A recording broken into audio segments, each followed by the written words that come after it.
Nick Cannon Mornings. You only get this here. This is an honor, a pleasure, and a privilege. Hey! Yeah, to have a close conversation with somebody I consider brethren. You know what I mean? This family right here. Partner. And you know what? Go all the way in. Somebody who is truly talented and doesn't get the respect that he should get as an artist. My man, my brother, Lloyd, man. What's good, sir? Hey, big shout out to you, Sir Nicholas. Come on, man. You dig? You know what I mean? I was there with you when you recorded your first records. Were. Facts. All right, in Atlanta. In Atlanta. Me, you, Jasper, at Dallas Austin Studios, where a lot of people don't even know that Drumline was actually based off of Dallas Austin's life. Yep. And that he was a producer of the film. So we were both. Yeah. Was also one of the first films that I ever visited the set of. Yeah, was man. Drumline. And I'll even take us back before Drumline to when you were doing your thing in the group and y'all came through the Nickelodeon out in LA, and we was on, like, I think it was like a little basketball court thing. And I was like, yo, that kid right there, no disrespect to anybody else, because I know your brother was in the group, all that stuff, but I was like, that kid right there is a star. Yeah, no, my brother know he ain't as good as me. That's all right.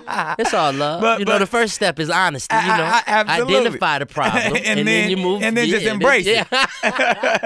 Nah, but it's good, man. We've known each other for so long, man. Yeah. And actually being able to see you in the studio and from cooking up like even your MC skills, your freestyle skills. That's all my of that. first love. Yeah, like I always knew that this dude was beyond talented. And even when you came on Wildin' Out back in the day, and I had jokes for him. Big time. Cleveland Indian. Yeah, I on brought a out big a big blown-out ass. poster. I said Lloyd looked like a big ass a nose. Cleveland Indian. Yo, and we brought out the mascot. That was good. Yo, that but was you know, good, I always wanted to ask you about this. Go ahead. And I got a dope story from Wildin' Out too. See, this is how I feel. I could be wrong, but I remember we was playing a game called Let Me Holler on Wildin' Out, and one of the jokes that Lloyd said to one of the Wildin' Out girls, he's like, "Girl, you can call me Fred Flintstone because I can make your bed rock." Yeah. Boom! Everybody went crazy. Yeah. Few years later, I turned on the radio. Lloyd is singing a hook with called Bedrock on the Young Money song, and I was like, come on, man! We need some Wildin' Out publishing. And I was out. That's why I actually was glad I could see you today, because I need to. You got a check. We need to work this out. All right, I don't hold my money up, man. All right. Nah, that's love. But that's how long we've known each other, man. And to say all of that, I'm truly proud of you for how you've taken charge of your own career and really established yourself as the artist that you deserve to be. Thank you. With really that credibility and telling your own story. So, and now getting into film. Yeah, first time. Yo, so tell me a little bit about the transition and then where you are currently as an artist. Well, you are the sum of the people who you hang around. Facts. And you're a reflection of your inspirations. Yeah. Right? And ever since I could remember, I've been fortunate enough to be able to move in circles with very, very blessed and talented, hardworking individuals. Facts. Such as yourself. Thank you, man. And as one of the only who have done this at a successful rate in pretty much every aspect of thespianism. I mean, even behind the scenes. Man, you know what I mean? Good looking. It's like the perfect kind of situation for a person like me who knows that there's the potential there to be able to accomplish that, and then definitely seeing that manifest in someone else gives you that kind of push sometimes that you don't see in yourself. So I accredit it almost, I could easily say, to being around people like you, to going to high school with Donald Glover, and then seeing how he manifested it, and then kind of realizing, you know, that fear that exists in people, it's like the thing that holds them back the most. You know, that anxiety they create in themselves, it's really just a mental thing. And once you get past that, you learn to let go of the things you can't control. And then you also realize that, you know, the game ain't built for you to own your stuff, unfortunately. And the sooner you identify with that motto, the sooner you can break the chain. And man, I mean, you guys have kind of been operating in an independent state. You got to, for some time, and it took for me to have to sift through the majors to get myself to this place, to be able to release my first independent album. Right. You know, True and Platinum. That's my first independent release. I was so proud of that, man. I'm just seeing you doing your thing, and then just it being such a truthful song. Yep. And answering every question on the record. That was True Blues record in 2018 facts. Don't exist. Facts. But we did that, and then now getting into the movies. Yeah. Just trying to manifest the destiny. So, man, hey, man, this is just as much about me as it is about you, my boy. Hey, and you know what I don't think gets enough attention is your level of wisdom and intelligence. And I speak to that when I talk about true artists. Like, you know, people that you've worked with, like Andre 3000 and various individuals, where when you can see the depth in an artist, and I've always said, even when you was young, I was like, yo, this dude is wise beyond his years, and you've always been that way. And even sometimes it could be speaking over people's heads because they're like, he just another dude from Atlanta, but to have that intelligence that you possess and to be able to speak on the level that you do, to share that within your music, and this mysteriousness that comes with Lloyd, you know what I mean? Like, you're truly an artist. Like, there's only, like I said, I'll name them, the 3000s, Prince, you know, even Kanye. These are guys that are like, all right, there's something different about that dude. He's on a different frequency. And even when you speak, man, one, where does that come from? And then two, how do you balance that with still trying to be fun and silly and all of that? You know, growing up, I was into comics a little bit. And I was into superheroes and stuff like that, because, you know, you want to be a superhero. Everybody does. Especially when you come from sometimes like an oppressed kind of situation. Right. And you see like inspiration in people who could fly. You know Right. what I mean? Right. And you feel so grounded.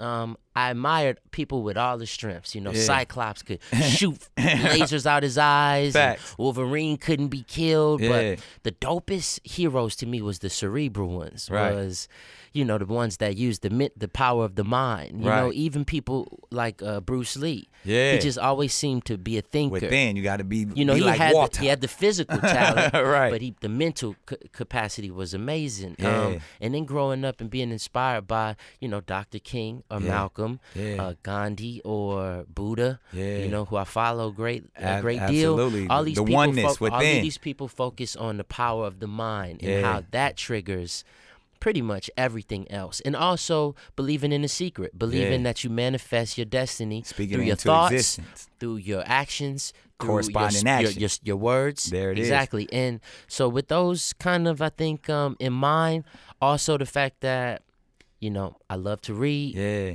I mean, you know, the TV just dumbs you down sometimes. You got to get out there and crack a book open. The phone sometimes is a hindrance because it keeps you from talking with people. Right. You know, you just speaking at people instead of having conversations with them. Like we have in here, just like a normal conversation. Yep. And then also coming up around some of the dopest minds, black minds in this music industry history, like Gerald Bugsby, like Dallas Austin. Yeah, facts. You know what I mean? I mean, these guys gave me soaking so up game much from all game, that. bro. Yeah. I mean, so that's really what it's about. Nah, and it's inspiring that you move that way. You know, we don't want to speak over nobody's heads, but you were really touching about being in tune with yourself and using the power of the mind to accomplish all those things. But we're going to take a quick step back, and another thing that's on everybody's mind, because Lloyd has been known to be a ladies' man. So I don't have twins, though. Hey, I got kids. I don't have twins. But I do make twins. Now, I'm going to tell you like this.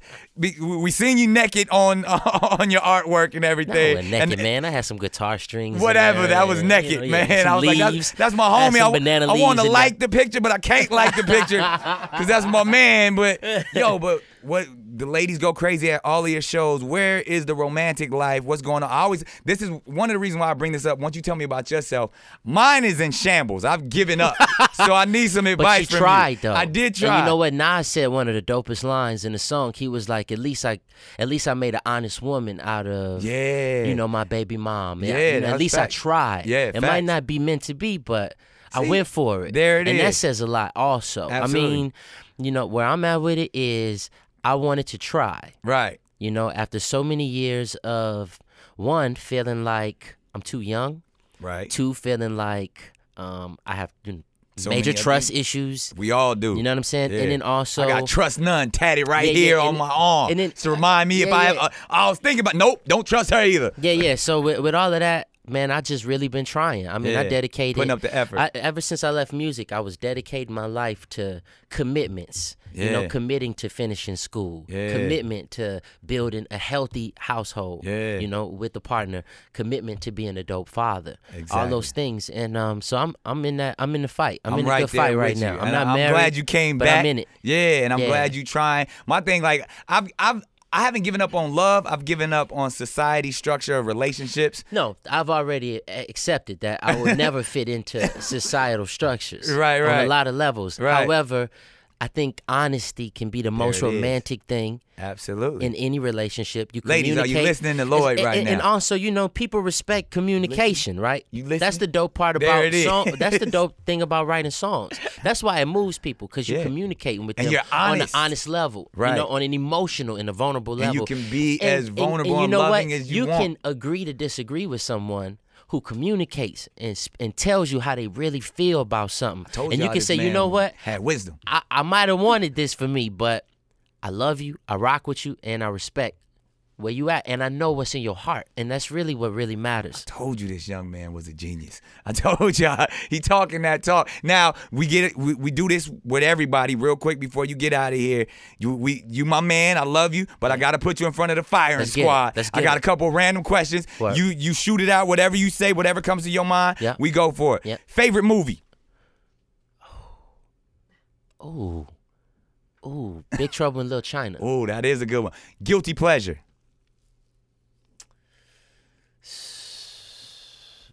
Man, still sneaking them edibles. There it is. Best advice you've ever gotten? Best advice I've ever gotten. 100% of nothing is nothing. But you have to give some time to gain a lot in the beginning. There it is. Yeah. Deep. He gave you that Confucius stuff right there. All right. In 3 words, message to your haters. Message to my haters. I love you. There it is. See, that's all. It's all about love right there. Yeah. Now, I always say his favorite cuss word. Motherfucker. One word that describes you. One word that describes me. Yep. Humble. There you have it, and that's true indeed. I've known this brother for a very long time. He is humble, and just tell me when I can check this movie out, and go a little bit deeper on what it's about before I let you out of here. June 29th, 8 p.m., TV One, the Bobby DeBarge story. A story highlighting one of the dopest families in black music history. And who do you play? I play the role of Gregory Williams. Oh yeah, the founder of the band Switch. Yeah. You know what I mean? It's some history in this dude right here. Girl. Yo, I mean, very talented. First of all, the band call themselves Switch because they can all play instruments. Multiple instruments. Yeah. Very dope people musically. And also, it's a story about the fragility of the human spirit, how it is so important to give your children and your household love, understanding, from the beginning, opportunity to be heard and helped. Right. And how pain is one of the most erosive and powerful forces in the world. Just like water or wind or fire, it's up there. I mean, pain is either the thing that defines you as being strong, because you overcome it, or it defines you as being pretty much eternally hurt, and sometimes never overcoming those demons. A lot of the psychological warfare that exists in a lot of great people, and spiritual warfare exists in a lot of great people who do a lot of great things. It drives them, it defines them, and when it comes from your childhood, I think it is very hard to overcome. The abusers become the abused become the abusers, and so hurt people hurt people. Yeah, and you know, man, as a new father, the thing I took from this is just how I just can't wait to be the dopest dad. There it is. You know what I mean? And so that influence, the wisdom has been shared. I mean, I love what TV1 is doing too, man. So from the they films, really turning this thing into something. Yeah. And then the Unsungs. I remember I saw the Switch Unsung, and now it's a film, and I love what they did with your Unsung. Yeah. Like, I'm happy the world got to see that side of you and know how hard you've been working, how dope you are. Unsung is my favorite show, hands down, been that way. So shouts out to TV1. Yeah. And shouts out to my brother Lloyd for having this close conversation with me. We've shared wisdom, we laughed, we got into it. Man, I wish you nothing but the best. Hey, likewise. Much continued success. This has been Close Conversations with Lloyd on Nick Cannon Mornings. Holla.